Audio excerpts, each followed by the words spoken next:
நல்ல ஊழியன் என்று இயேசு ராஜா அழைக்க வேண்டுமே.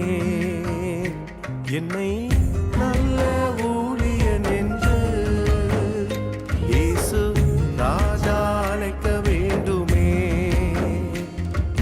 நன்றியோடும் நல்லொழுக்கத்தோடும் நற்கனியோடும் ஓட கிருபை தாருமே.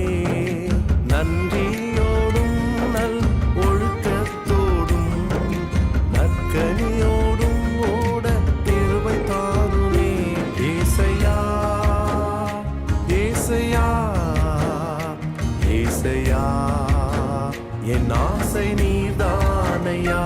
ஏசையா ஏசையா ஏசையா என் ஆசை